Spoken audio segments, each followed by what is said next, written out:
Good afternoon, everyone. Thanks for joining us on KREM 2 News First at 4. I'm Tom Sherry. Welcome, everyone. I'm Whitney Ward. The man suspected of shooting and killing a woman following a road rage incident over the weekend says he did it in self-defense. 29-year-old Richard Huff appeared in court today for a second-degree murder charge from behind bars. He told our Amanda Rowley this. So he said he currently is in the Spokane County Jail on a $750,000 bond. According to court documents, the suspect's mother was driving him as well as his brother to their sister's home in North Spokane. On their way, he says another car cut them off and ran a stop sign. So court documents say the suspect's mother followed them, attempting to get their license plate, and eventually the person who was driving with the victim did pull over. That's when the woman got out of her car, confronted the suspect. Huff says the woman threatened to cut him and reached for what he thought was a knife from near her chest. What made you believe she had a knife? She pulled it. What's that? She actually had it out. You saw a knife in her hand? Yes. So police never found a knife on the victim. So, I mean, what do you say to that? I don't know, to be completely honest. All I know is that they did run from the scene, so I wouldn't put it past them to hide a weapon or anything like that. Huff has no previous criminal history and pleaded not guilty to the murder charge. The medical examiner has not identified the victim yet, but her family identified her for us as 33-year-old Erica Keenis. She leaves behind a 9-year-old son. Tonight on KREM 2 News at 5 o'clock, KREM 2's Amanda Rowley will share thoughts from the victim's family. Well, Washington is on track to fully reopen by June 30th. That is, if 70% or more of Washingtonians get vaccinated. And right now, the state is following the CDC's guidance on wearing masks. The CDC states fully vaccinated people no longer need to wear masks unless they're in crowded indoor settings. That means you may no longer need a mask while out shopping at some retail stores. Starting today, Starbucks will no longer require face masks for customers who've gotten their shots. Also, Walmart, Costco, Target, and Trader Joe's have similar guidelines in place. However, some chains are still requiring customers and their staff to keep their masks on. And those stores include Fred Meyer and Home Depot. Even with major retailers relaxing mask rules for people who are fully vaccinated, some shoppers and workers don't yet feel comfortable going into stores without one. Since the summer, everyone's still being courteous and wearing the mask because you don't know who's been fully vaccinated and who hasn't been fully vaccinated. So I think most people are being very good about it. We want just to feel secure, and we want other people just to feel comfortable with us. And some folks are just waiting for more guidance, like what children under 12 should do. Right now, the Pfizer vaccine was just approved for kids 12 years and older. Well, we want you to weigh in. Will you still be wearing your mask if you're fully vaccinated? Let us know by texting us at 509-448-2000. Today, President Joe Biden said the U.S. will share an additional 20 million doses of COVID-19 vaccines with the world in the next 6 weeks. Those doses would come from existing Pfizer, Moderna, or Johnson & Johnson vaccine stocks.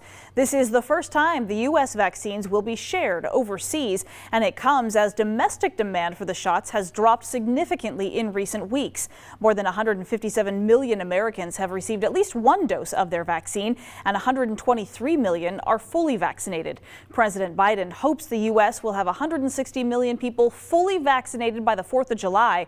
When it comes to the new CDC mask mandate, the president asks everyone to respect and be kind to vaccinated people who still want to wear a mask. Some people may want to continue to wear a mask, even if they are fully vaccinated. That's a decision they can make. Some businesses may want to continue to require wearing masks. Let's all be kind and respectful to one another as we come out of this pandemic and respect those who want to continue to wear a mask, even if they've been vaccinated. So for more information on where to get vaccinated here in the Inland Northwest, all you have to do is text the word vaccine to 509-448-2000. Well, at 85 years old, NFL great Jerry Kramer's resume just keeps getting longer. The NFL Hall of Famer and Super Bowl champion donned the cap and gown this past weekend to receive an honorary degree from his alma mater, the University of Idaho. Our very own Mark Hanrahan had a chance to interview Kramer today about his life, this new title, and what's next. Hi, Mark. Hey, good afternoon, guys. Jerry Kramer's life, well, he's lived a pretty extraordinary life. He's a small-town kid who went on to have success in football at the very highest level. I mean, he's a Hall of Famer, a Super Bowl champion, and he played under Vince Lombardi of all people. So yesterday, he returned to Moscow for a graduation ceremony at the University of Idaho. 63 years after he left the school for the NFL, the school honored him with an honorary Doctor of Humane Letters. Kramer played 11 years for the Green Bay Packers under legendary coach Vince Lombardi. His team won 5 NFL championships, including the first 2 Super Bowls, and he was an all-pro offensive lineman. Today I asked him about the message that he sent to the graduating class of 2021 over the weekend. He told me success and greatness are possible if you're willing to work for them. There's a price to pay for achievement. There's a price to pay for success.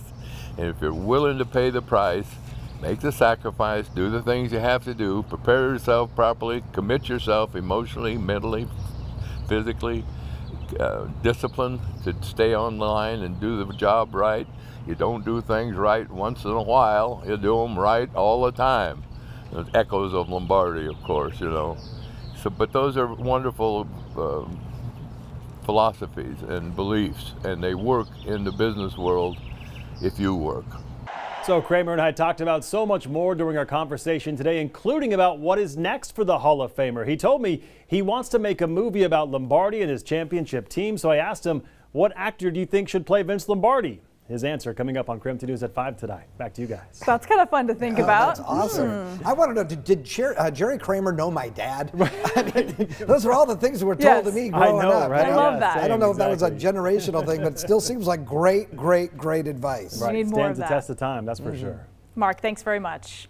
All right, Tom, I think pretty much universally here in the Inland Northwest, nobody wanted to come to work on this Monday because it was so amazing outside. It was amazing, although I'll tell you, the wind is now beginning to, look at the anemometers right there. Wind is really beginning to blow, and I'm seeing a lot of pollen now and dust in the air. We're looking for a much cooler forecast, as it should be, and also a good chance we'll see some showers later this week. But gosh, as Whitney mentioned, look at that, 79 degrees. Average wind speeds are at 18 miles per hour, but we have had a wind gust up to 30 miles per hour. And you can see right now the satellite and radar picture, clouds over on the west side of the state. Look at the rain now beginning to move into southwestern British Columbia and northwestern Washington state. So hopefully we'll get some of those showers here. We talked about the peak wind gusts, 30-mile-an-hour winds here in Spokane, 26 in Coeur d'Alene, 30 out towards Moses Lake and down into Pullman. We'll see an overnight low of 49 degrees, much cooler tomorrow. High of 62, continued windy weather. We'll start out with mostly cloudy skies, then become partly cloudy in the afternoon.